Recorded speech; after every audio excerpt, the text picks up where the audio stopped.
তোমার ছেলে তোমার মেয়ের যখন 10 বছর হবে 7 বছর থেকে ইলম শিখাও, ঈমান শিখাও। হাদিসের ভিতরেও নবী বলেছে 7 বছর থেকে ছেলে মেয়েকে ইলম শিখাও, ঈমান শিখাও।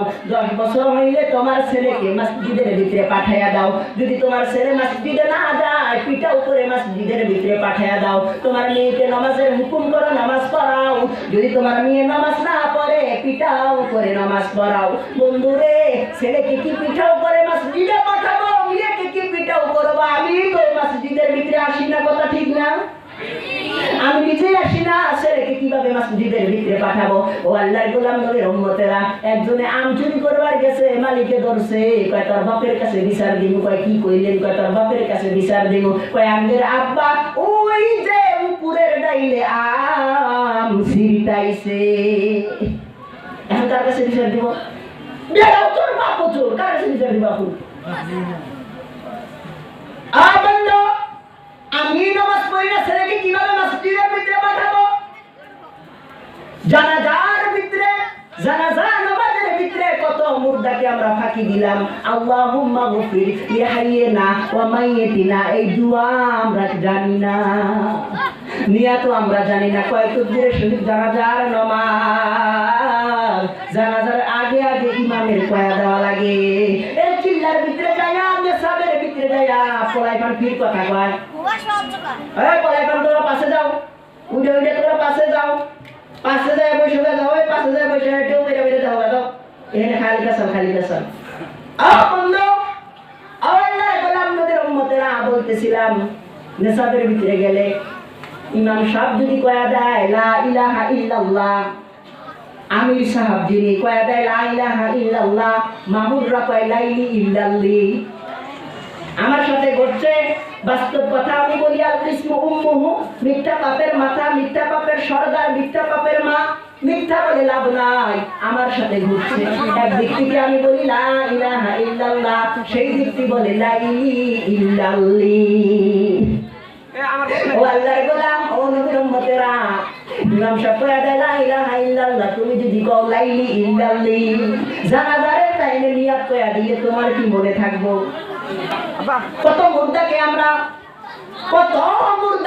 ফাঁকি দিলাম। শুনে রাখুন, জেনে রাখুন, আপনি মরার পরে আপনাকেও ফাঁকি দেওয়া হবে, আপনাকেও ফাঁকি দেওয়া হবে।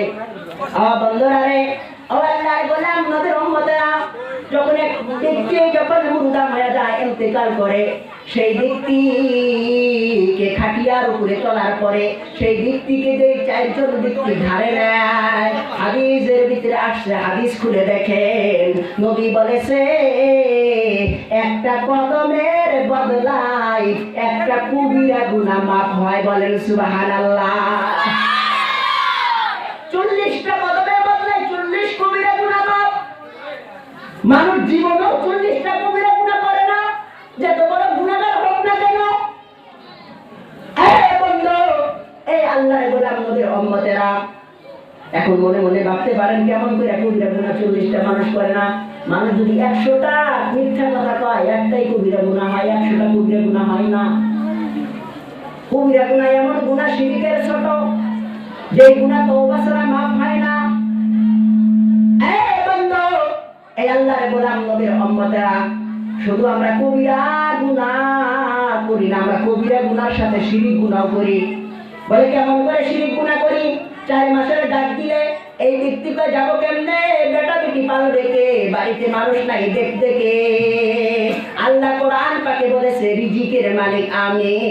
আল্লাহ কোরআন পাকে বলেছে যেই ব্যক্তি আমার রাস্তায় যাওয়ার জন্য মনে মনে কল্পনা করে, নিয়ত করে, আমি আল্লাহ 500 ফেরেশতা তার বাড়িকে হেফাজত করার জন্য পাঠায়। আপনার বিশ্বাস আছে? যদি বিশ্বাস থাকলে 4 মাস লাগাইতে এত দেরি করলেন কেন?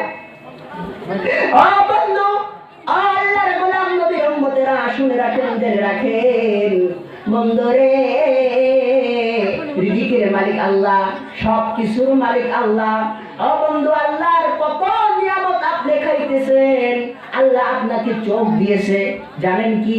একটা চোখের সাথে আল্লাহ মহান রব্বুল আলামিন 13 লক্ষ তার দিছে। বলেন সুবহানাল্লাহ। কত লক্ষ তার? 13 লক্ষ তার। একটা চোখের ভিতরে 13 লক্ষ নাফরমানি করছো, আল্লাহর কাছে খাবার চাইবে 70 বছর কান্নার পরে আল্লাহ আলিমুল গায়ব সবকিছু জানে, জানা সত্ত্বেও জিজ্ঞাসা করবে কেন কান্দে, কেন কান্দে, কেন কান্দে। এই কথা বলার পরে, এই কথা কওয়ার পরে শুনে রাখুন, জেনে রাখুন, তখন এই ব্যক্তি যখন এই কথা বলে আল্লাহ বলবে ও খাবার চাইতেছে, ওকে জাহান্নামের ভিতরে জাক্কুম ফলের বাগান রইয়াছে, ওইখান থেকে 3টা জাক্কুম ফল নিয়ে খাবার দাও। কাদা ফলের উপরে দেখতে ভালো, ভিতরে ছাগলের নাদার মতন। এই ব্যক্তিকে জাক্কুম ফল খেতে দেওয়া হবে। জাক্কুম ফলের উপরে দেখতে ভালো, ভিতরে শুধু কাটা। জাক্কুম ফলের কিঞ্চিত বরাবর রস যদি দুনিয়ার ভিতরে ফেলে দেওয়া যায়, কিয়ামত পর্যন্ত দুনিয়ার ভিতরে কোনো গাছ হবে না, কোনো ঘাস হবে না, কোনো কিছুই হবে না।